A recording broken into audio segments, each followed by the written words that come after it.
que hay uno de sus compañeros que tiene un problema con la asignación. Entonces le estábamos haciendo un tiempito.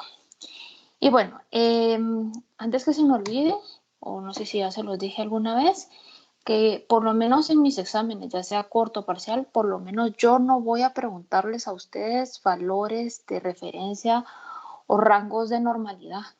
Es imposible que a uno se le queden estos valores, así que no tengan, bueno, quítense esa pena, ¿verdad? Que yo no les voy a preguntar a ustedes los rangos de referencia normal, ni por edad, ni por sexo, ni nada de eso. ¿Listo? Y de último es que me hicieron una pregunta la semana pasada un compañero de ustedes que, que si podía hacer letrita pequeña en su agenda, en su bitácora. Yo les dije pues que la bitácora es de ustedes, así que pueden ustedes hacer la letra grande o pequeña como ustedes quieran. Ahora, solo es importante mencionarles que este es un pequeño resumen. No quiero que escriban todas mis clases ahí en esa bitácora. Ustedes van a tomar consideración qué es lo que a ustedes les sirve, qué información ustedes consideran que es importante, pero siempre lo que tiene que tener su bitácora es la definición del examen de laboratorio, eh, los rangos de referencia, ¿verdad? Si solo hay uno o cualquiera, independientemente por edad o por sexo. ¿Y qué significa si el laboratorio está alto? ¿En qué patología lo podemos encontrar? Y en qué patología lo podemos encontrar si está el valor pues por debajo del rango normal. Si me escuchan bien y ven mi pantalla, solo para asegurarme que todo esté listo. Sí, doctora. Perfecto, muy bien. Perdón, hoy es día de corre-corre. Yo sé que muchos ya van ahorita para sus casas, pero yo estoy empezando mi horario laboral. De aquí, bueno, después de dar las 2 clases, a preparar todo y bueno, no sé quién veo por ahí en la emergencia del hospital. Nos vemos ahí de turno un ratito. Bueno, para el día de hoy teníamos programado química sanguínea. Química sanguínea se divide en 3 clases, ¿ya? Porque vemos no 23, vemos más de 23 parámetros en la química sanguínea. Entonces, bueno, por eso es un poquito larga. Entonces, ¿cuál es el objetivo el día de hoy? Que el estudiante de medicina profundice sobre la química sanguínea, perdón, aprenda la interpretación de las pruebas de función hepática, el perfil renal, el perfil lipídico y los electrolitos. Realice un razonamiento clínico junto con los signos y síntomas del paciente para obtener un diagnóstico acertado. Y bueno, la verdad es que agradecida con Dios, ya estamos en viernes, muchos a descansar, fin de semana libre y bueno, los que tenemos turno, nada, la mayor actitud, ahí no la vamos a pasar bien ahí en la nochecita. Bueno, química sanguínea. Yo sé que ustedes ya han tomado químicas independientemente en qué hospital estén, así que, perdón, olvidé saludar a sus colegas que están ahí escuchando mi clase. La vez pasada me dijo, doctora, qué buena clase, ya está escuchando su clase. Así que saludos a los que pues no son de la Landívar o no tienen este curso y están escuchando mi clase. Así que pongan atención, más de algo pueden aprender. Bueno, ahora sí. Yo sé que ustedes han tomado químicas sanguíneas, ¿ya? Y bueno, ya conocen en qué tubito y todo, ¿verdad? Y pues, si ustedes han puesto el tubito a reposar un ratito, pues se van a dar cuenta que como no tiene anticoagulante, pues se va a decantar, o por lo menos sí vamos a poder ver dos grandes fases. Una donde está pues todo el acúmulo de elementos formes bien compactados, apilotonados, diría mi abuelita, y pues la fase líquida, que es la del plasma. Ahora, algo muy importante, ¿ya? Es que de esta parte líquida, que es el plasma, vamos a hacer nosotros la medición de la química sanguínea. ¿Listo? Entonces, es la medición de los componentes químicos disueltos en la sangre. Del plasma, no específicamente de la química, del plasma nosotros podemos hacer análisis de electrolitos, podemos hacer análisis de, como les decía, ¿verdad? De cómo están el perfil hepático, el perfil renal. También podemos hacer medición de hormonas que van ahí nadando en el plasma. También podemos hacer medición y control de algunos medicamentos, de algunas drogas. No sé si en algún momento les ha tocado venir y medir cómo están los niveles de fenitoína, ¿verdad? En un paciente que convulsiona, que ya tiene su medicamento establecido. Entonces, en el plasma podemos hacer esta medición. Para obtener el suero de la sangre, para obtener el suero de la sangre, es importante venir y centrifugar esta muestra. Ya centrifugada esta muestra, vamos a poder nosotros venir y poder observar estas tres fases. La fase de hasta abajo, que se ve como algo negruzca o corinta, pues ese es donde están todos los eritrocitos bien compactados, ¿ya? En la segunda parte o en la segunda fase que está arriba, están ahí compactados todos los glóbulos blancos y plaquetas. Y de último, pues tenemos el plasma, que va a ser el motivo, pues va a ser el motivo de estudio en la química sanguínea. Si ustedes son observadores, ¿verdad? Pues no sé si dan cuenta que hay una importante diferencia en la coloración de un tubo y otro.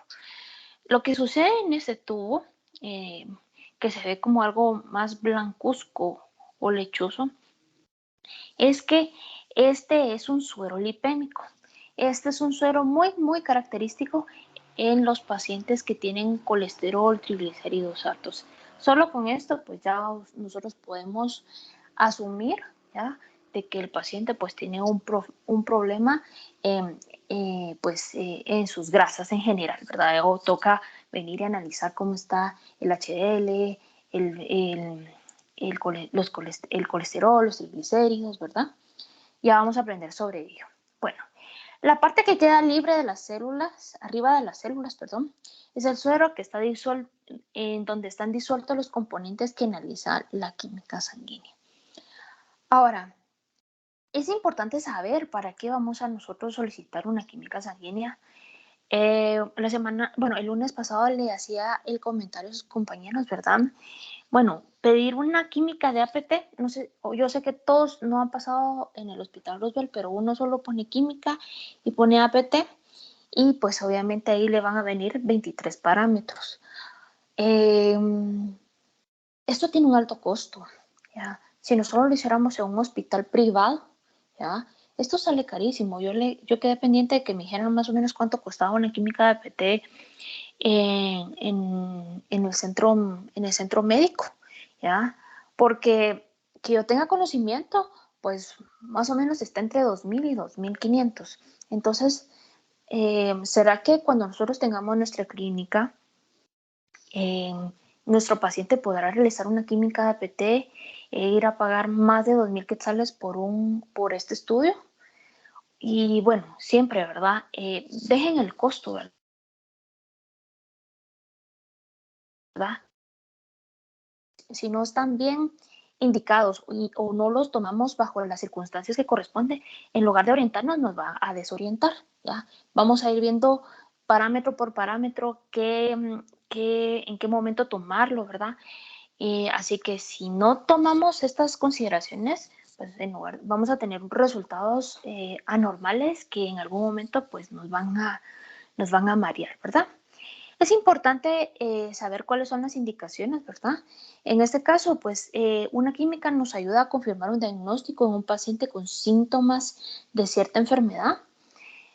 Si el paciente, por ejemplo, ¿verdad?, llegase con dolor precordial, que se irradia hacia miembro superior izquierdo, ustedes solo con verlo pues ven que tiene un abdomen pues prominente, ¿ya?, pues está hipertenso, es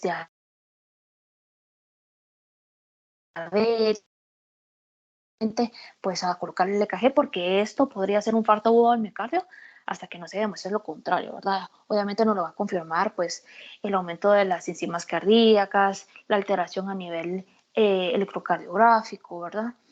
Pero bueno, entonces con una química nosotros podemos venir y confirmar X o Y padecimiento, ¿verdad? Pero el paciente tiene que llegar con cierta sintomatología y con eso ya le podríamos confirmar.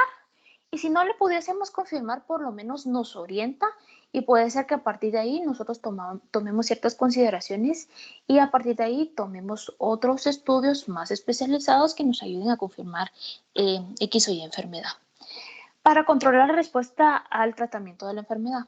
Por ejemplo, si ustedes tienen un paciente con hipertrigliceridemia, hipercolesterolemia, bajo HDL, alto LDH, entonces, pues obviamente, pues ustedes oportunamente le indicarán pues una adecuada nutrición, ejercicio, sus estatinas, pero el paciente pues estaba enfermo y necesitamos saber si continúa así de mal o ya hubo cierta mejoría o en algún momento tenemos que considerar cambiar este tratamiento, ¿verdad?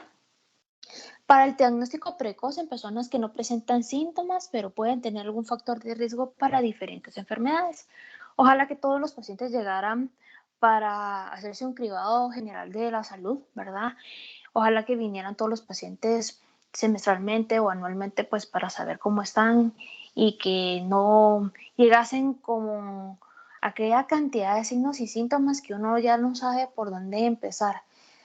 Ustedes se van a dar cuenta que cuando lleguen a se van a dar cuenta que algunos pacientes cuando lleguen a su consulta, pues van a presentar un montón de sintomatologías.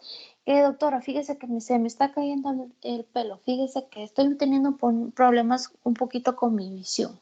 Fíjese que en la noche no puedo dormir, pero en la mañana me cuesta mucho despertarme. Fíjese que estaba teniendo algunos hormigueos. Fíjese que pues he estado teniendo un aumento importante del peso. Me duele el estómago, también sufro estreñimiento, pero fíjese que esta uña la tengo malita y entonces uno es que no sabe por dónde empezar y obviamente no se le puede dar tratamiento para todo de una vez. Entonces uno va haciendo la lista de signos y síntomas, encajando el listado de problemas y obviamente los más relevantes pues se van a ir tratando y en la siguiente visita, ¿verdad? En la siguiente revisión, pues ya se tomará en consideración si se aborda algún otro problema, ¿verdad? O lo que se hace es que, bueno, les puedo decir que muchas veces abordando el tratamiento, el padecimiento más importante van a ir mejorando muchos otros signos y síntomas, ¿verdad? Y bueno, para evaluar la función renal, función hepática, función pancreática, función cardíaca y la determinación de electrolitos séricos. Vamos a ver los electrolitos como el calcio, el potasio, la glucosa, el sodio, el fósforo, el magnesio, que son muy, muy importantes. Bueno, ¿en qué tubo ustedes han tomado la química? ¿Verdad? Regularmente pues lo tomamos en un tubo con tapa roja o amarilla para procesar las químicas sanguíneas. De forma regular utilizamos tapón rojo. Algo importante es que en pediatría, en algunos servicios, o por lo menos cuando yo estaba en la emergencia, de fijo y específicamente en área de shock, teníamos nosotros tubitos con tapón amarillo. No sé si ahora hay. Lo que pasa es que si ustedes son observadores, estos tubitos amarillos tienen una gomita de silicón abajo. Lo que hace en algún momento es levantarnos o elevar la muestra, ¿ya? Porque, digamos, para una química de APT por lo menos se necesitan 2.5 a 3 ml y eso para un bebecito pues representa una importante cantidad de volumen, ¿verdad? Entonces se utilizan esos tubos amarillos con esa gomita que lo que hace es que por lo menos 1.5 ml que se tomen, pues lo levanta y a la hora de que el equipo automatizado venga y succione, pues se encuentre como elevadita la muestra y considere que lo que está abajo es muestra, que si no es la gomita. Entonces, si hay de estas, pues enhorabuena, ¿verdad? Lo importante es que el tubo no tenga anticoagulante, ¿ya?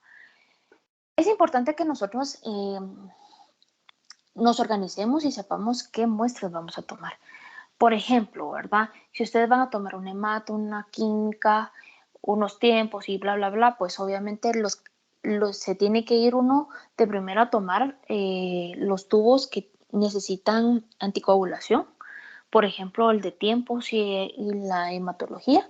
Y de última podemos dejar la química porque este estudio no requiere anticoagulante. Ahora, si ustedes calcularon mal y después vienen y agarran del tubo moradito, por ejemplo, una hematología, y quieren compensar o ayudar un poquito esa falta de muestra que tomaron, lo más seguro es que vaya a salir muy alterada la química sanguínea. Este es un procedimiento incorrecto y de una vez lo advierto, ¿ya? Que lo que va a pasar es que sus pruebas van a salir alteradas. Si ustedes, bueno, van a salir alteradas las dos. En primer lugar, porque obviamente no va a haber suficiente anticoagulante, por ejemplo, en un tubo morado, que en este caso no va a haber suficiente ETA, y lo que va a provocar es que puede ser que se coagule la hematología. Y si ustedes pasan un poquito de esa sangre con ETA al tubo rojito, lo que va a provocar es que no vamos a lograr separar esas fases, ¿verdad? Porque la muestra va a estar anticoagulada. Y si se recuerdan, ETA, ¿ya? Tienen también un K y una 2, que en este caso tiene también tiene potasio. Es ETA K2 es ETA tripotásico, entonces les va a alterar la medición de potasio si ese estudio es el que se está incluido en su solicitud. Entonces, no se de muestras que tengan anticoagulante a la química, pues lo mejor es venir y volver a funcionar al paciente. El tubo debe estar libre de toda sustancia que interfiera con el estudio, incluyendo anticoagulantes, como les mencionaba. Ahora, requerimientos de la muestra: retrasar cualquier extracción por lo menos 3 semanas tras una enfermedad leve o modificación dietética. Si ustedes van a hacerle un cribado de salud general a una persona y bueno, llega a ustedes pues un adolescente, un adulto joven, vamos a poner un ejemplo, un adulto joven, que bueno, todo diciembre pasó que convivio, parranda, posadas, ya, Navidad, descontrol total, Año Nuevo igual, y bueno, 3, 4 de enero llegan con actitud, pues este es mi año, quiero una vida fitness, es ahora o nunca, y empiezan con querer pues mejorar su estado de salud, ¿verdad? Si tuvieron un diciembre así bastante alegre, pues lo mejor es venir y retrasar un poquito estos laboratorios, porque lo más seguro es que van a salir bastante alterados, ¿verdad? Regularmente pues tendría que llegar la persona pues con una dieta normal, ¿verdad? Y no pues con un cambio en su estilo de vida. Eso es cuando se trata de un cribado general de la salud, pero en nuestros pacientitos que llegan a la emergencia, pues no, ahí es una emergencia y hay que tomar el estudio, ¿verdad? Suspender cualquier medicación imprescindible, ¿verdad? Si estamos hablando de que esos son laboratorios o son estudios que en algún momento ustedes van a solicitar en su clínica privada, ¿verdad? ¿Qué medicamentos habría que suspender? ¿Ya? Como sugerencia, multivitaminas, calcio, suplementos alimenticios. Hay personas pues que están acostumbradas a consumir creatina en polvo o proteína, pues que están en el gimnasio. Entonces, pues todos estos suplementos mejor suspenderlos para que no tengamos alteración, y ahí vamos a ver un laboratorio que sí se altera mucho pues con estos suplementos nutricionales. Obviamente, por favor, no me vayan a suspender antiarrítmicos, anticonvulsivantes o tratamientos antibióticos, porque obviamente esto sí podría repercutirle pues, en la salud en general en el paciente, ¿verdad? Entonces, es la medicación no imprescindible, ¿ya? Mantener al paciente con su dieta y con su estilo de vida habitual.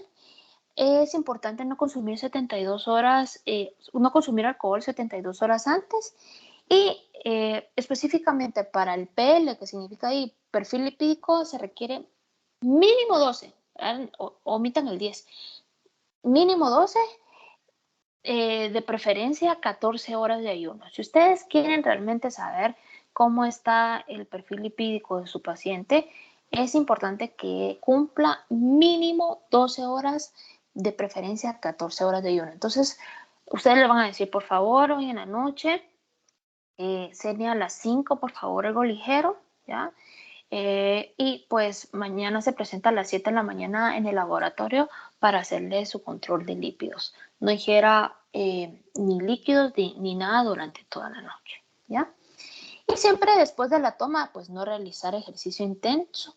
Y como siempre les digo, ¿verdad?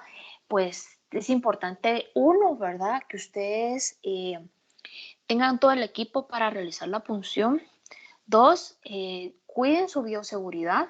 ¿Ya? No sabemos, pues, la procedencia de la muestra, o por lo menos yo siempre he considerado que, así como lo digo ahí en la emergencia, ¿verdad? Todo paciente que llega asintomático respiratorio es COVID hasta que no se demuestre lo contrario, ¿verdad? Entonces, estos pacientes pueden tener alguna enfermedad infecciosa, entonces siempre es importante cuidar su bioseguridad. Importante colocar las agujas en el recipiente donde corresponde, porque puede ser que pues otro paciente se llegue a pinchar ahí, ustedes mismos, ustedes mismos o un colega. Entonces, cuidado con eso. Ahora, en pediatría sucede que muchas veces los niños son muy difíciles de pinchar. Entonces, pues mi sugerencia, pues la persona expertise realiza ese procedimiento, ¿verdad? No sé si ustedes les han sacado laboratorios pues en las últimas semanas o meses, pero pues sí molesta, duele un poquito, ¿verdad? Y pues en niños pues resulta siendo un poquito más doloroso. Entonces siempre, ¿verdad? Si no se tiene el expertise o siente uno que de verdad no puede lograrlo, pues mejor pedir un poquito de ayuda, ¿verdad? Y nada, yo sé que ustedes están en proceso de aprendizaje y bueno, puede ser, no sé qué vueltas va a dar la vida, pero por lo menos a nosotros ahí en la emergencia, en la pedia, todavía nos toca tomar muestras, pero puede ser que ustedes solo durante esta fase de pregrado vayan a hacerlo, y cuando ustedes ya estén, ya sea aquí en Guatemala o en algún otro país, pues no tengan que realizar estas funciones, ya que existen pues personas capacitadas para realizar estas, ¿verdad? Otra cosa muy importante es el viaje de las muestras de sangre, ¿verdad? Eh, bueno, si ustedes tomaron la muestra, es importante que esta muestra vaya al lugar correspondiente para que sea procesada inmediatamente. Eh, de los, eh, de los laboratorios que más se alteran, ¿ya? Es la glucosa, ¿ya? Entonces, si ustedes toman un laboratorio, a, a, a llevarlo a donde corresponda. No anden paseando la muestra ahí en la bata, que de repente van para aquí, van para allá, que van a echarse un sucheto y una agüita, y no, inmediatamente a procesarlo. Y aparte que es un biológico, es un fluido, entonces, pues no, mejor venir, ubicarlo donde corresponde, que lo procesen, lavadita de manos, y ya ustedes mejor ubíquense en un lugar pues un poquito más limpio y seguro para pues si van a tomar algún tipo de alimento, ¿ya? Vamos a empezar con la glucosa. Vamos a empezar con la glucosa. Este, la glucosa, pues obviamente es una fuente muy importante de energía, ¿ya? Es un azúcar simple formada por 6 átomos de carbono. Su rendimiento energético es aproximadamente de 3.45 kilocalorías por gramo en condiciones estándar. Glicemia es la medida de concentración de glucosa libre en la sangre o plasma sanguíneo, y este término fue acuñado por el fisiólogo francés Claude Bernard. Es la fuente primaria de síntesis de energía de las células mediante su oxidación catabólica. Y las concentraciones constantes en ayunas oscilan de 70 a 110 miligramos por decilitro, pero ustedes ven ahí un 45, vamos a hablar un poquito del 45 más adelante. Listo. Entonces, sí, ay, perdón, ya me pasé. Eh, Mejor Manuel, perdón. Sí, yo sé que pues existen la forma de poder tomar la glicemia a través de una glucometría, pero también lo podemos hacer en una química sanguínea. Y como les decía, ¿verdad? Si se toma la muestra ahorita y se procesa hasta 2 o 3 horas después, definitivamente la glicemia que se reporte en la química sanguínea va a salir muy baja, ¿ya? Porque obviamente hay células todavía dentro de esa muestra y esas células para pues, sobrevivir se van a ir a agotar la glucosa que esté en el plasma. Entonces, es mejor si ustedes pueden procesarlo inmediatamente, enhorabuena. Ahora, si les reporta el laboratorio que el paciente está hipoglicémico, por favor es mejor corroborarlo con un glucómetro, ¿ya? Como siempre les digo, si el valor está alterado, ya sea alto o bajo, es importante venir y correr para confirmarlo. Listo. Ahora, ustedes ya conocen los glucómetros, ya son pilas con respecto a ese tema. Obviamente es un recurso muy útil en los servicios.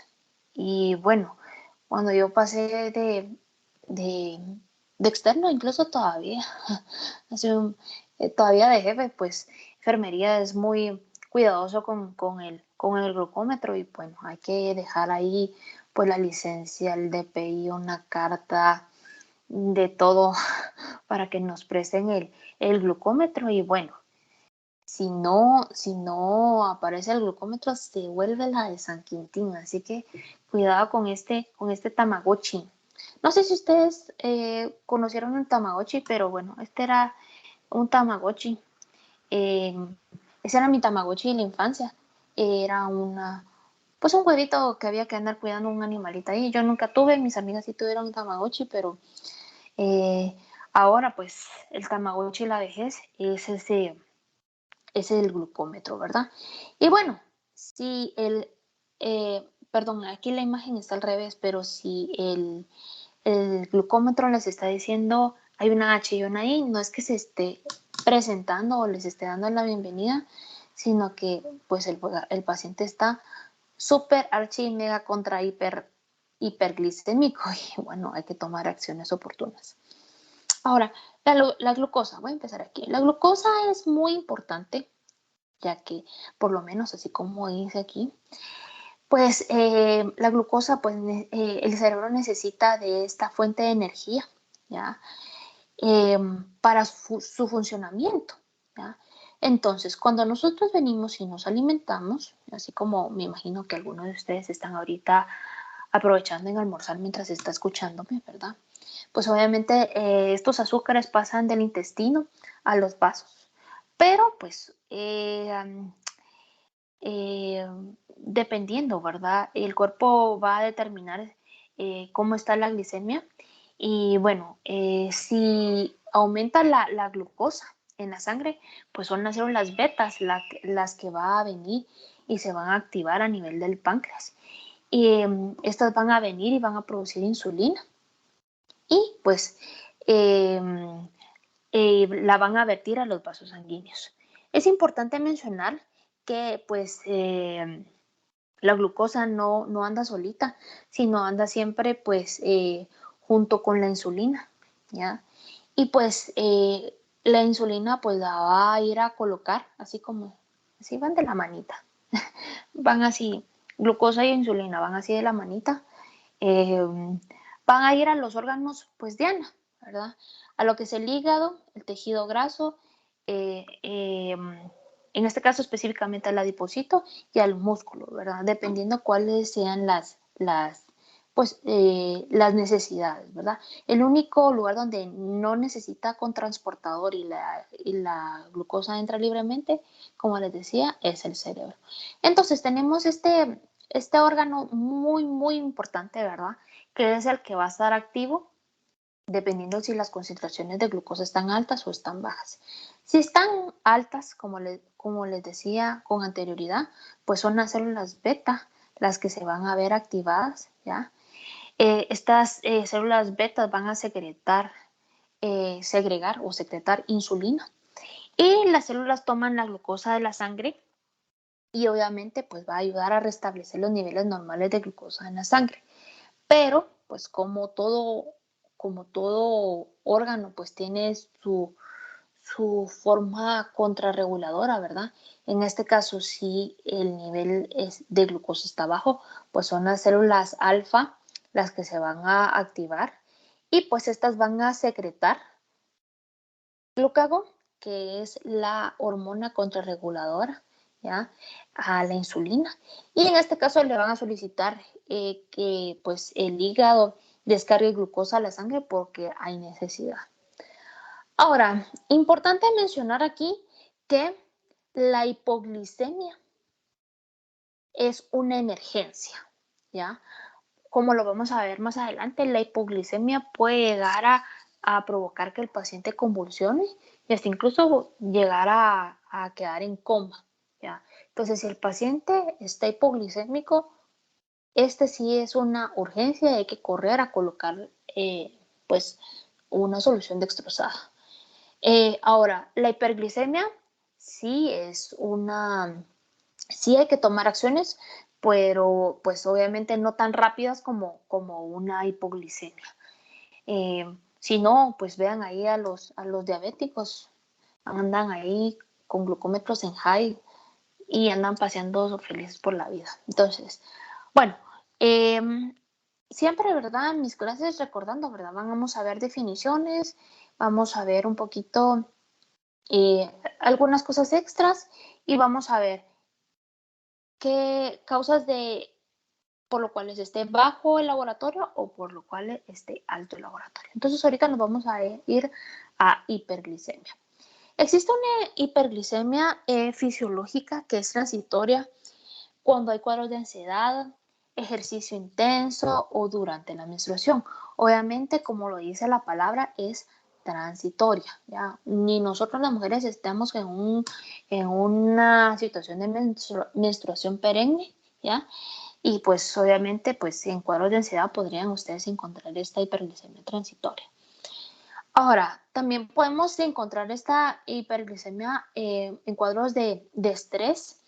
Recordemos que pues, va a haber una activación adrenérgica cuando hay un periodo de estrés, un aumento de catecolaminas circulantes y lo que hace literalmente el cuerpo es venir, decirle al hígado y a todas las reservas que por favor empiecen a metabolizar esos ácidos grasos y esa glucosa que está almacenada porque necesitamos venir y mantener niveles normales de glucosa, ya sea porque nos estemos preparando para un ayuno, el cuerpo no lo sabe, pero se está preparando, y también porque obviamente pues va a haber un aumento de células circulantes, ¿verdad? Y recordemos que la glucosa es obviamente la fuente más importante de energía. Entonces, pues el cuerpo literalmente se va a estar preparando ante cualquier situación. Entonces, cuando hay un estado de choque o el paciente sufre un politraumatismo o hay quemaduras extensas, pues el cuerpo está activado. Y es que lo que pasa es que literalmente el cuerpo pues no sabe cuánto tiempo vaya a durar este periodo de estrés, ¿ya? Así como puede durar pues unas cuantas horas, puede durar pues un poquito más de un día, entonces el cuerpo se prepara.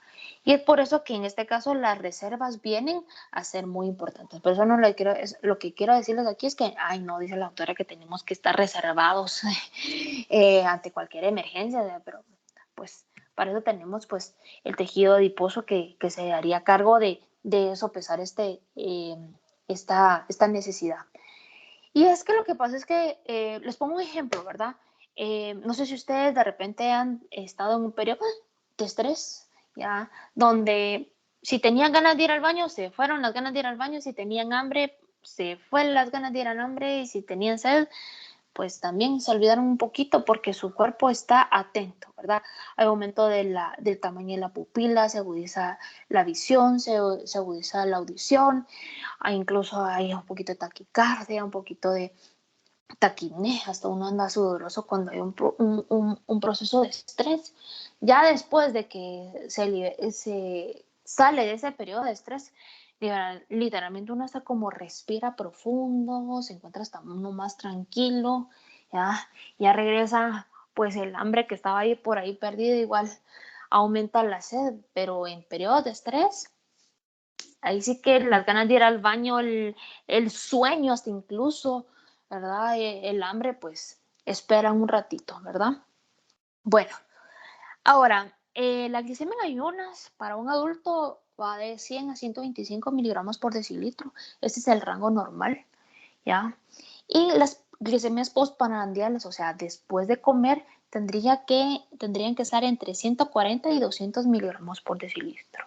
Por arriba de este rango, obviamente hay que considerar que haya una intolerancia a la glucosa, una resistencia a la insulina, y bueno, si el paciente pues está con poliuria, polifagia, polipsia, pérdida de peso, pues definitivamente pues podríamos sospechar fuertemente que el paciente está con una diabetes, y obviamente hay que venir y solicitarle pues su hemoglobina glicosilada, su microbial test, y bueno, hacerle la evaluación para ver si no hay acantosis, ver cómo está su índice de masa corporal, su circunferencia abdominal, y bueno, otros demás estudios, ¿verdad? Pero estos son los valores y los rangos pues esperados. Ahora, diabetes es lo que les mencionaba, ¿verdad? Glicemias en ayunas por arriba de 126 miligramos por, más de 126 miligramos por decilitro, y que presenten síntomas y síntomas, ¿verdad? Otra cosa muy importante es la herencia, ¿verdad? Si hay antecedentes familiares de diabetes, y obviamente pues cómo es la dieta regular de la persona. Y también pues que presente glicemias al azar arriba de 200 miligramos por decilitro. Otra cosa muy importante, ¿verdad? A la hora de considerar una hiperglicemia, ¿verdad? Es el síndrome de Cushing, ¿verdad? Si el paciente está tomando altas dosis de esteroides, ¿verdad? Pues estos pacientes podrían estar con hiperglicemia, y a veces nosotros pues podemos provocar una hiperglicemia iatrogénica cuando tenemos canalizado a nuestros pacientes, ¿ya? Bueno, no sé si han visto en pediatría, nosotros de forma regular, no, bueno, no, olviden el término que acabo de decir, de forma regular. Eh, Individualizamos cada caso, ¿verdad? A veces colocamos soluciones mixtas, o a veces sí venimos y preparamos la solución con un dextrosado, y dependiendo, ¿verdad?, cómo está la glicemia del paciente, le vamos aumentando cuántos miligramos por kilo minuto necesitamos de glucosa para que el paciente esté normoglicémico. Entonces a veces hacemos una solución pues preparada con dextrosa, ¿verdad? Y le agregamos electrolitos. Entonces es muy importante que si el paciente está con una solución destrozada, ¿verdad? O por lo menos uno de los componentes de la solución es dextrosa, pues estemos siempre pendientes de la glicemia. En adultos regularmente pues no colocan soluciones destrozadas, regularmente colocan solución salina, pero hay pacientes que pues llegan con hipoglicemias, y sí es necesario venir y colocarles soluciones destrozadas. Recordemos que podemos tener diferentes concentraciones en podemos tener diferentes concentraciones en las soluciones. Podemos encontrar soluciones con dextrosa al 5%, al 10%, incluso hasta el 30%. ¿Ya? Entonces, cuidado con eso. Bueno, y también, ¿verdad? Hay pacientes que están con alimentación parenteral. A estos pacientes, pues, se les coloca también un aporte importante de glucosa, entonces hay que estar viendo la glicemia. Entonces, eso es con respecto a la hiperglicemia. Ahora, la hipoglicemia es la glicemia por debajo de 70 miligramos por decilitro. Y aquí quiero hacer un paréntesis gigante, ¿ya? Depende. Creo que lo más importante de esto es si el paciente presenta signos y síntomas. Les voy a poner varios ejemplos. si el paciente pues anda siempre con high, con glucómetros de 400, 500, 300, siempre anda hiperglicémico y se le adopta un nuevo esquema de insulina o una nueva medicación por vía oral, pues obviamente esto va a provocar que el paciente pues tenga un descenso importante de la glicemia y estos pacientes que no están controlados pueden tener hasta incluso 100, 120 y sentirse diaforéticos, taquicárdicos, taquipnéicos, mareados. Y es que estos pacientes no están acostumbrados a estos niveles normales, ¿ya? Porque literalmente su glucosa siempre está muy alta y literalmente esa glucosa está, esos niveles, esa densidad de la sangre está compitiendo literalmente con la miel del osito que le colocamos a nuestros panqueques, así de complicados son algunos pacientes diabéticos. Entonces, si el paciente presenta signos y síntomas, aunque estén dentro del rango normal, es importante tomar acción. Como les decía, si ustedes de repente tienen un paciente con 500 y le bajan la glucosa a 120, 100, definitivamente los van a llamar porque el paciente se siente mal porque ellos no están acostumbrados a esos niveles. Entonces, eso es muy importante esto. Ahora, en pediatría, algunos libros como, como el NALS, ¿ya? Eh, um, eh, puede venir y puede llegar uno a tolerar hasta 45 miligramos por decilitro, ¿ya? Hay algunos neonatos que están con 45 de glicemia, 50 de glicemia y están completamente activos, ¿ya? No quiere decir que eso esté bien, obviamente, pues eso no es normal, ¿ya? Pero obviamente no presentan signos y síntomas. Sí, tenemos que tomar conductas, claro que sí. Pues 45 de glicemia, pues está sumamente bajo. Hay que tomar en consideración si pues el paciente tiene un aporte de glucosa, pues aumentarlo, ¿verdad? Pues definitivamente pues con glucemias en 45 lo que vamos a hacer es que el paciente esté en catabolia, ¿verdad? Y todo su reserva pues de tejido graso y tejido adiposo se va a ver depletada. Entonces, sí es importante tomar acciones con glucómetros, pero en pediatría, específicamente prematuros, podríamos tolerar hasta 45, pero regularmente tenemos que estar muy atentos de la sintomatología y sí, tenemos que tomar acción con ese 45 definitivamente, ¿verdad? Porque pues el paciente va a entrar se va a depletar, ¿ya? Y si ahorita no tiene síntomas, en 2 minutos puede ser que sí presente síntomas, así que sí es importante tomar en consideración ese número, ¿verdad? Ahora, la tríada de Whipple es muy importante, ¿verdad? La tríada de Whipple incluye glucómetro bajo, ¿ya?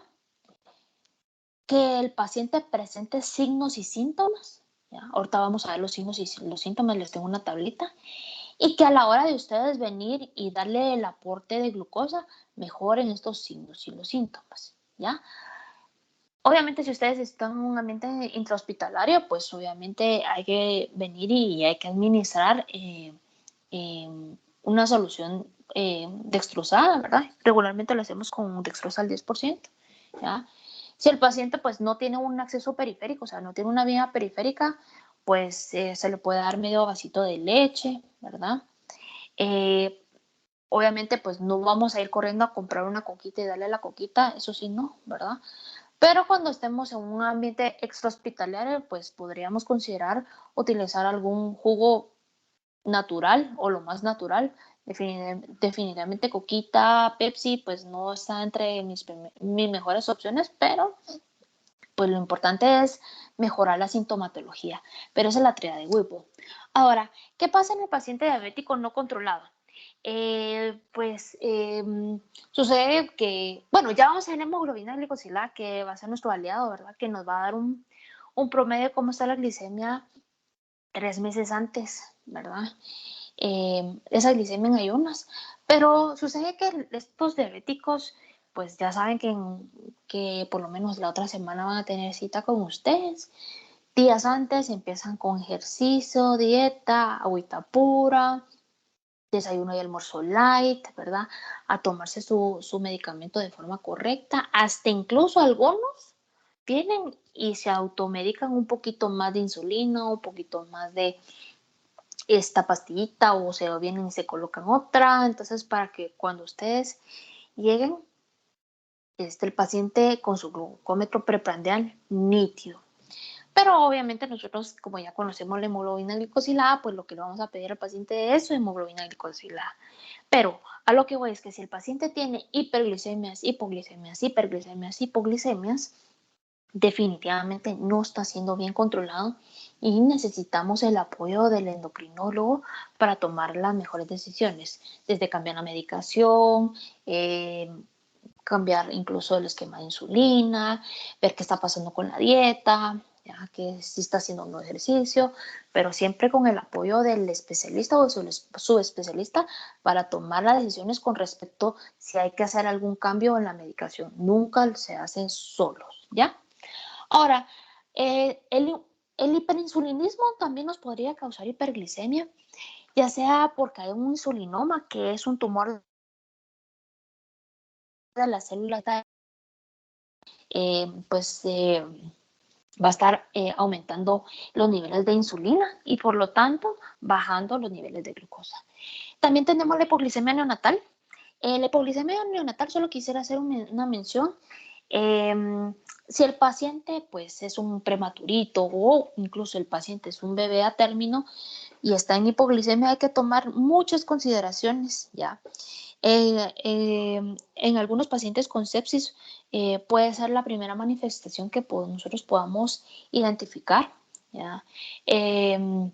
Si el paciente, hay que tomar en consideración cuál es la forma en que se está alimentando el bebé, si es con lactancia materna o es con fórmula maternizada, y si es con lactancia materna, pues cómo es la técnica, el agarre, cada cuánto tiempo le está dando de comer, por cuánto tiempo está comiendo el bebé, cuántos pañales está orinando, cuántos pañales está defecando, si hay un aumento o no del peso, ¿ya? Y bueno, esas son las consideraciones cuando tenemos un bebé con hipoglicemia en el periodo neonatal. Pero también tenemos los hijos de madre diabética. No sé si ustedes han tenido la oportunidad de ver a algún bebé así. Regularmente son bebés macrosómicos, son grandotones, hermosones, ¿ya? Y sucede que, pues, intraútero, o sea, el bebé, pues, estuvo recibiendo de su mami, pues, niveles elevados de glucosa. ¿Y qué pasa al páncreas del bebé? Pues, al ver que le llega bastante glucosa, pues, ha echado punta y, bueno, ha puesto a trabajar las células beta del páncreas y los niveles de insulina de estos bebés intraútero regularmente son bastante altos. Al salir el bebé hacia la vía extrauterina, o sea, al nacer, ya, el bebé ya no va a tener esa suplementación de glucosa tan alta, ¿ya?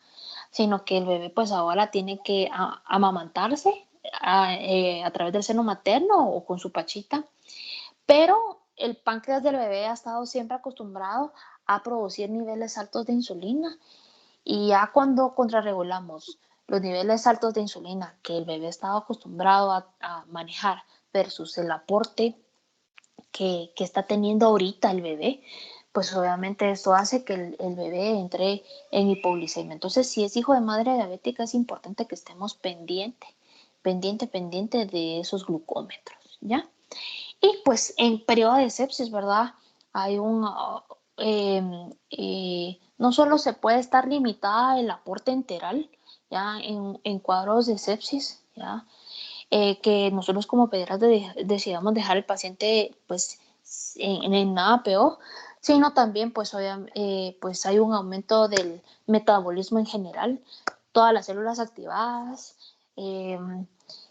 necesitando también energía para poder trabajar y pues y nosotros y bueno, y sus reservas un poquito limitadas, entonces en periodos de sepsis, podemos tener hipoglicemias y lo que tenemos que nosotros como pediatras siempre regular es que estemos entre los rangos de la normalidad en estos pacientes. Ahora, puede ser que también el aporte esté insuficiente en pacientes desnutridos. Me imagino que ya tal vez ya vieron alguno en el servicio. Estos cuachorcos, estos marasmos, tenemos que estar pendientes de los hipos, ¿ya? Que el paciente no esté hipotérmico, hipoglicémico, que todos sus electrolitos estén dentro del rango normal, que también el paciente no esté anémico, ¿verdad? Entonces, en pacientes con malnutrición grave lo podemos encontrar, pero es algo que tenemos que venir y tenemos que tomar acción pronto, ¿ya? En pacientes con insuficiencia hepática podemos encontrar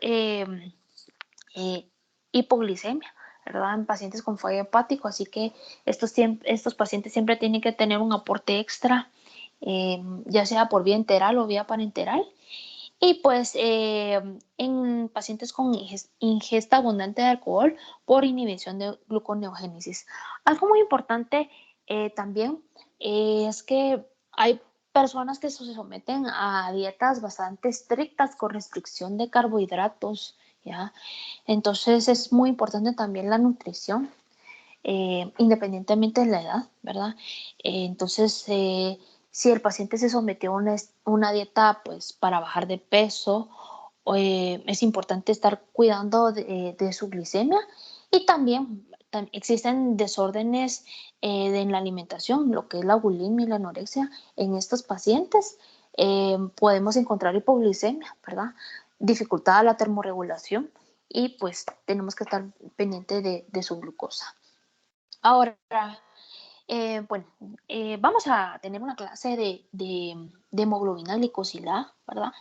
Recordemos que la hemoglobina glicosilada pues, es un aliado para, para los médicos en general, porque nos habla en promedio cómo ha estado su glucosa 3 meses antes, ¿ya? Y específicamente es la glucosa en ayunas. O sea que si el paciente llega con un 11 de hemoglobina, ¿ya? Pues en promedio lo que ha estado teniendo al despertar son 270 de glucosa en ayunas y no pues el glucómetro que ahorita chilero que les están reportando, ¿verdad?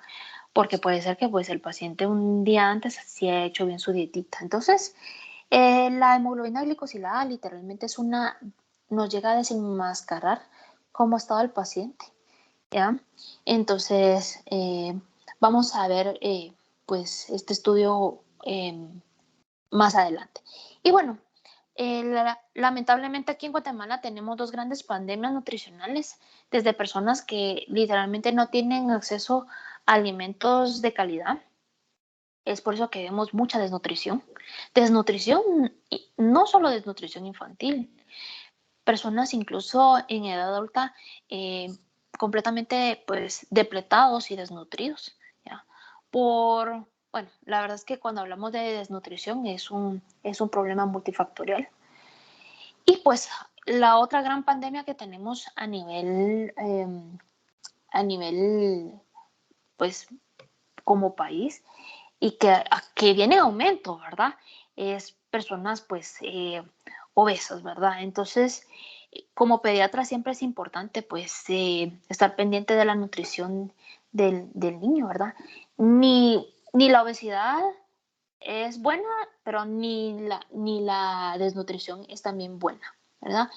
¿Y cuáles son pues las expectativas, por lo menos en América Central y América del Sur, para pues de 26 millones de diabéticos que habían en el 2017? Se espera que en el 2045 haya aproximadamente 42 millones con un aumento del 62%. Entonces, siempre digo, nosotros pues debemos reflejar salud, ¿ya?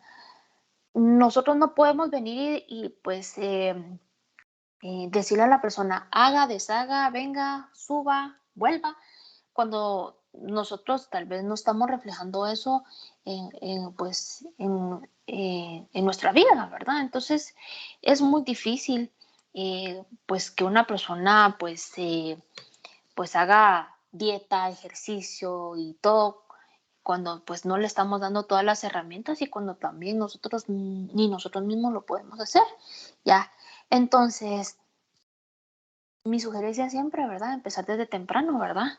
O desde empezar desde en edades prudentes, así como ustedes, ¿verdad? Adoptar siempre conductas correctas y regular siempre la alimentación, ¿verdad?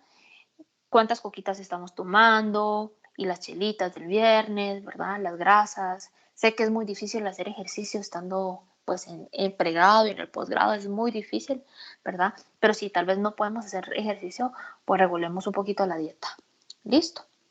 Ahora, la sintomatología, como les decía, va a ser muy importante. Independientemente del valor del glucómetro, pero el paciente presenta sintomatología, pues nosotros tenemos que venir y tomar acciones. ¿Qué va a pasar en el recién nacido y en el lactante?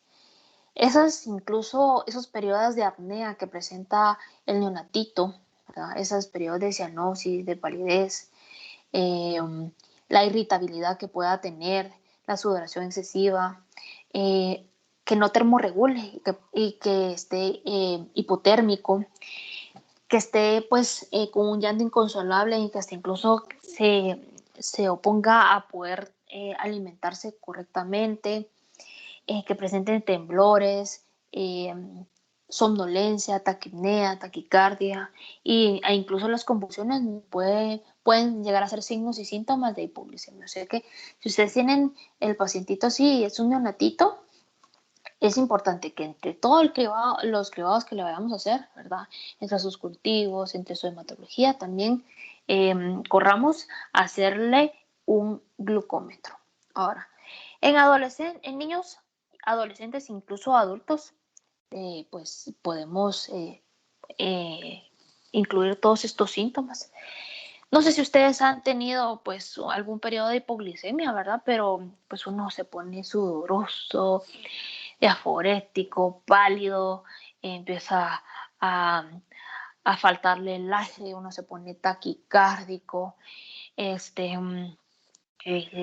pues obviamente uno se siente débil, empieza a ver unos lucecitas por todo y de repente, ¡pum!, uno se puede caer. Se los digo porque a mí me pasó incluso de lectivo, estaba haciendo mi lectivo y de repente me sentí mal y por allá caí acostada.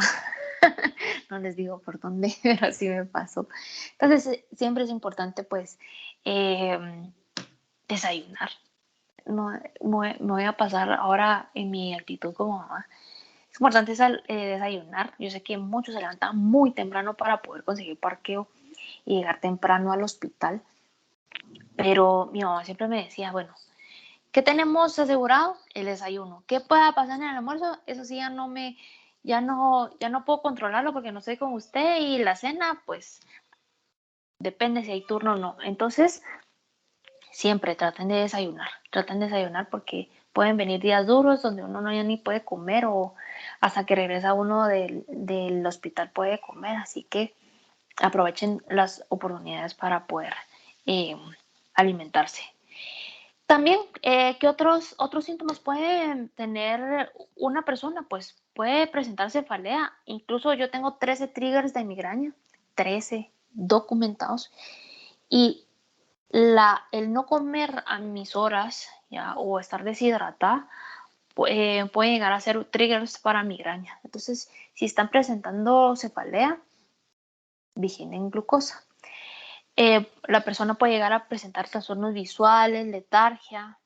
Bueno, imagínense uno posturno, hasta incluso letárgico, se pone hipotérmico, entonces, y hasta incluso si ustedes no comen bien y están posturno, les va a dificultar más el poder pensar, el tomar acciones, incluso el poder manejar, entonces cuidado con eso.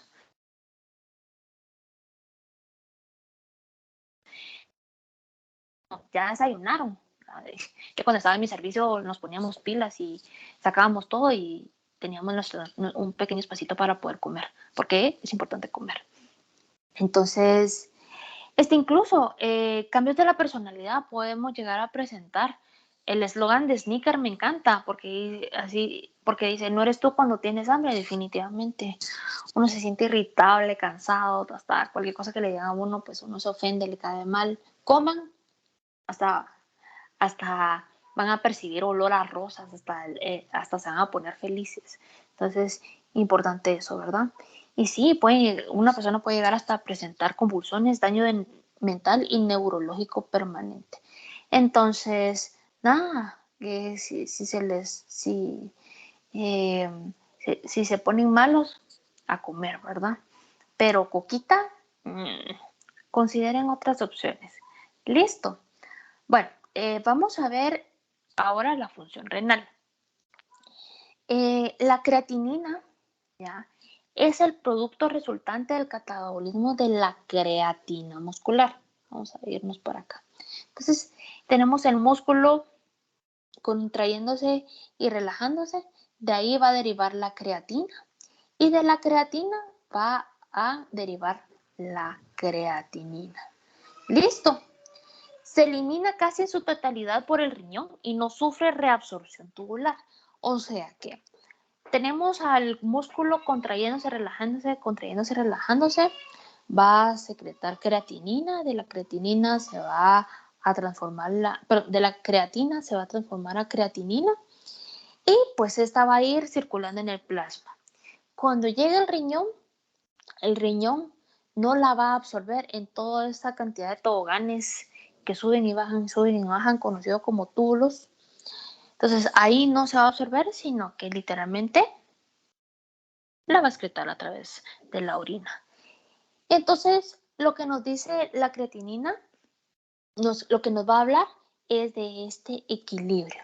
Ahora, si hay un problema a nivel renal, pues definitivamente se va a ir acumulando esa creatinina, a nivel plasmático, porque no va a haber una forma correcta de poderla venir y poderla excretar, ¿ya? Entonces, a diferencia del boom, que es el nitrógeno de urea que vamos a ver a continuación, las concentraciones plasmáticas de creatinina guardan una estrecha relación de cómo está la tasa de filtración glomerular. O sea que en este caso la creatinina nos habla de cómo está el funcionamiento de los riñones. ¿Listo? Su valor es menos dependiente de la dieta y no se modifica con el ejercicio ni con las variaciones del metabolismo proteico. Vamos a ver que en este caso el nitrógeno de urea sí. ¿Ya? Algunos suplementos nutricionales sí me van a alterar lo que es el nitrógeno de urea. En cambio, la creatinina no. Independientemente de la dieta, ¿verdad? La creatinina nos va a reflejar cómo están funcionando ambos riñones. Este parámetro es el más sensible y más específico de la función renal y el valor va de 0.4 a 1.4 miligramos por decilitro, solo que ahí me falta los valores en el periodo, en el periodo neonatal, que se los voy a mandar. Entonces, tenemos la creatinina, llega a la sangre, pasa por los túbulos, no se absorbe a nivel tubular, se filtra y se secreta por la orina. Tenemos estos valores, ¿verdad? Porque no son los mismos. En la edad pediátrica, como les repito, aquí me hace falta colocarles los valores porque en prematuros, en niños a término, pues estos valores van a variar. Me preguntaban si vamos a ver electrolitos en orina y no, por lo menos no nos da tiempo de ver electrolitos en orina, pero sepan que también podemos hacer medición en orina de ciertos componentes, como algunas hormonas, ¿verdad? Como como es la HCG, que es lo que nos va a decir si la mujer está embarazada o no. También podemos hacer mediciones de creatinina, pero obviamente pues por tiempo el curso ya no nos da para poder hacer análisis de estos componentes en orina, pero ahí les pongo cuáles son los valores normales de creatinina en orina. Ahora, vamos a hablar de hiperazoemia. Ya, hiperazoemia es aumento de la creatinina. ¿En qué pacientes vamos a encontrar aumento de la creatinina? Definitivamente en los pacientes con enfermedad renal, ya sea aguda o crónica, ¿ya? Eso significa A y C. Obviamente no me pongo en detalle a hablar de insuficiencia renal aguda y crónica, prerrenal, renal, postrenal, ¿ya? Eso lo van a ver ustedes en detalle con la doctora Vidal y cuando pasen medicina interna, ¿ya? Pero pues en pacientes con insuficiencia renal, pues van a encontrar elevación de la creatinina en conjunto con el nitrógeno de urea, como lo vamos a ver. En otros pacientes que podemos encontrar una hiperazoemia es en pacientes que han tenido traumatismos masivos. Traumatismos masivos desde que sufrieron una lesión a nivel renal, o sea, hubo un compromiso del riñón y pues se seccionó, se lastimó el riñoncito, ¿verdad? O los riñoncitos. O que el paciente haya tenido un politraumatismo importante, ¿verdad? Donde no se lesionó ningún órgano importante, pero sí hubieron múltiples golpes a nivel muscular. Y recordemos que del músculo va a derivarse la creatina y después, posteriormente, la creatinina. También, pues, por lo mismo, ¿verdad? Como lo vamos a ver más adelante, ¿verdad? La rhabdomiólisis, o sea, todo lo que hablemos de destrucción muscular, pues nos va a elevar de forma regular la creatinina. Y pues siguiendo con el tema de traumatismos masivos, ¿verdad? Si el paciente también pues tuvo un choque hipovolémico, se va a ir a reperfundir los órganos, ¿ya? Y lo que hace el cuerpo cuando hay un choque hipovolémico es preservar 3 órganos diana. Es lo que conocemos nosotros como el efecto buceo, ¿verdad? El cuerpo va a ir a priorizar en mandar sangre a corazón, cerebro y suprarrenales, ni siquiera a los riñones, es a las suprarrenales, porque en las suprarrenales pues se van a producir y se van a secretar las catecolaminas. Entonces, en pacientes con choques hipovolémicos, podemos encontrar una elevación de la creatinina, principalmente por hipoperfusión renal. En pacientes con deshidratación severa, no sé si ustedes han visto algún paciente que con un síndrome diarreico agudo con choque, ¿verdad? Con enoftalmos, llanto sin lágrimas, mucosa seca, taquicárdico, signo de pliegue. Entonces, en estos pacientitos, pues definitivamente, pues vamos a encontrar una elevación de la función renal. De una vez voy a pasar con su opuesto. En los pacientes con deshidratación severa podemos tener hiperazoemia, pero cuando el paciente está hiperhidratado o lo que nosotros conocemos como encharcado, pues en estos pacientes podemos tener la creatinina baja. Bueno, regresemos a hiperazoemia. En pacientes con sepsis, ya se podemos encontrar una alteración de la función renal. No solo porque, pues, definitivamente, pues, el paciente, pues, si ya está en sepsis, está sumamente grave. Y, pues, muchas veces necesitamos restablecer la bulimia con soluciones. También necesitamos utilizar algunos medicamentos para mantener la presión arterial. También utilizamos antibióticos, como lo vamos a ver más adelante, que se metabolizan a través del riñón, entonces comprometemos también la función renal. Entonces, durante el estado de sepsis o si el paciente está en un choque séptico, definitivamente la función renal se va a ver comprometida. Los pacientes que tienen enfermedades musculares degenerativas, ya sea por destrucción, podemos tener hiperazoemia. Ahora, algunos suplementos con creatina nos pueden aumentar la función renal. Por eso es muy importante cuando tenemos a nuestros pacientes, ¿verdad? Tenemos que preguntarle un todo, ¿ya? Desde su nutrición, actividades deportivas, porque algunos deportistas, principalmente deportistas de alto rendimiento o fisiculturistas, utilizan pues suplementos para aumentar el tamaño muscular y volverse más toros, dirían por ahí. Entonces, estos suplementos tienen creatina y como lo hemos hablado, ¿verdad? La creatina es la precursora de la creatinina, entonces en ellos podemos ver una hiperasuemia. Entonces, cuidado con eso. También entre los antecedentes que tenemos que preguntar es si el paciente actualmente está tomando algún medicamento o antibiótico que es nefrotóxico o si entre sus antecedentes pues estuvo bajo algún tipo de estos medicamentos. Por ejemplo, a mí, si tengo un niño actualmente tiene aumento de la función renal, tengo que ir a preguntar si pues estuvo cómo fue su nacimiento, ¿verdad? Si tuvo necesidad de quedarse ingresado, estuvo bajo ventilación mecánica, ya. Si recuerda a la mamá qué medicamentos le colocaron, qué antibióticos le colocaron, ya.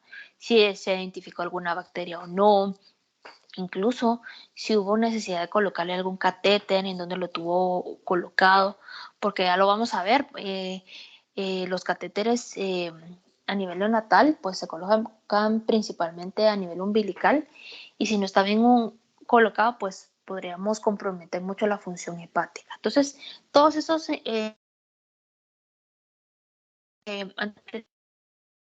pues las enfermedades crónicas como diabetes mal controlada, la hipertensión y la insuficiencia cardíaca, pues nos podrían comprometer la función renal. Pues la diabetes, pues definitivamente nos va a alterar la función renal, ¿ya? Y obviamente también nos va a comprometer la visión a largo plazo. Y en pacientes, pues, hipertensos, mal controlados, definitivamente ambos riñoncitos se van a ver comprometidos. Ahora, vamos a hablar de la creatinina baja. No existe el término hipoazoemia, ya por eso no lo coloco. Hiperazoemia sí, pero hipoazoemia no. Si la creatinina está baja, pues así la definimos. Ahora, eh, si el aumento de la masa muscular me puede dar aumento de la creatinina, la disminución de la masa muscular me va a dar la creatinina baja. Siempre que es importante considerar la edad, su nutrición, ¿ya? Si el paciente está o no bajo alguna dieta donde pues se esté limitando ciertos grupos de alimentos como el aporte de proteínas. También es importante pues ver el estado general del paciente, su peso, su talla, porque algunas personas pues que están pues los pacientes desnutridos o las personas que sufren de anorexia, bulimia, estas personas pues definitivamente van a tener una masa muscular pues baja y por lo tanto niveles de creatinina bajo.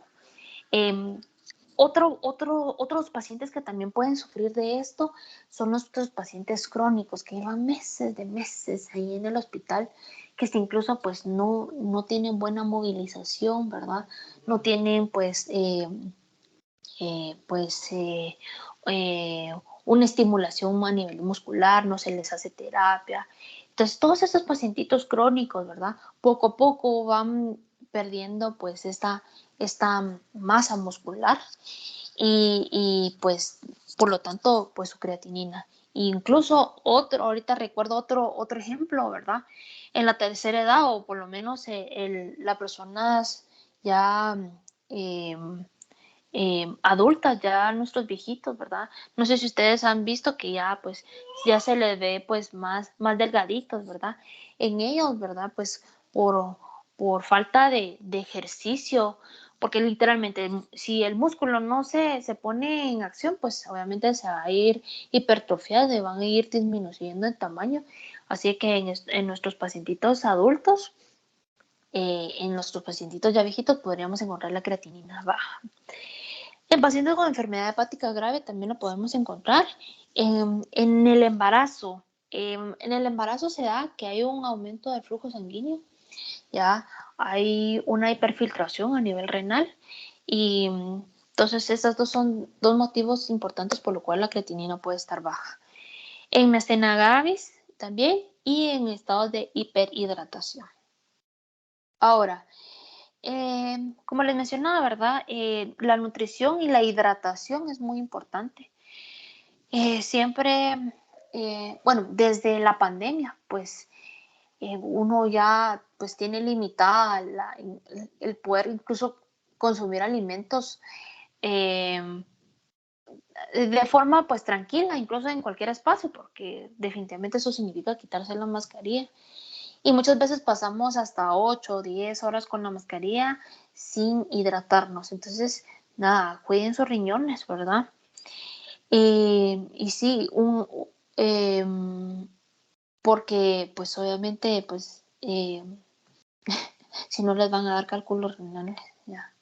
Entonces, y bueno, y si tienen sed, pues tomen agüita, no una coquita helada. Y la insuficiencia renal no es la falta de renos, sino que, pues, nada, alteración de la función de sus riñoncitos. Medicamentos que son nefrotóxicos. Entonces, si ustedes tienen algún pacientito con estos medicamentos, si ustedes se dan cuenta, hay muchos medicamentos que pueden alterar la función renal, ¿ya? Desde, pues, UNAINES, ¿ya? Medicamentos para la convulsión como la fenitoína, antibióticos, ni se diga, principalmente los inhibidores de proteasa, así que si ustedes tienen algún pacientito con algún inhibidor de proteasa como lopinavir, ritonavir, indinavir, cuidado, ¿verdad? Esto les pueden dar una nefritis intersticial. Aminoglucósidos, ni se diga, ¿ya? Anfotericina B, cuidado, aciclovir, ni se diga, miren, rifampicina, vancomicina también les puede alterar la función renal. Entonces, cuidado, si nosotros tenemos alguno de estos medicamentos o antibióticos, tenemos que estar nosotros pendientes de la función renal, porque si no, después vamos a tener a nuestros pacientitos, pues, buscando una sustitución renal, ya sea con diálisis peritoneal o hemodiálisis. Cuidado, ¿sí? Entonces, nada, espero que les gusten mis memes y les haya parecido interesante la clase. Por tiempo, pues me voy a quedar hasta aquí porque pues tengo que ir con la otra sección. La próxima semana vamos a seguir con esta misma presentación. Esta tiene 84 diapositivas. Y pues seguimos con química sanguínea. Y la otra semana sí van a tener su examencito corto. Van a ser solo unos minutos que van a estar en la clase, pero en el examen y después nos vemos en clasecita. Así que para que sí tengan en consideración eso, para que anden con su dispositivo, el dispositivo que les pueda hacer, bueno, pero el dispositivo que les permita poder entrar al portal para realizar el examen. Así que tomen en consideración. Y bueno, descansen si están en casita, coman bien, por favor, hidrátense bien, nada de coquitas. Y los que están en turno, pues nos vemos en un ratito. Listo. Dios los bendiga. Un fuerte abrazo. Gracias, doctora. Buen provecho. Cuídense mucho. Bye. Gracias, doctora. Feliz día. Bendiciones. Gracias, Cuídense doctora. mucho. Dios los bendiga. Feliz día.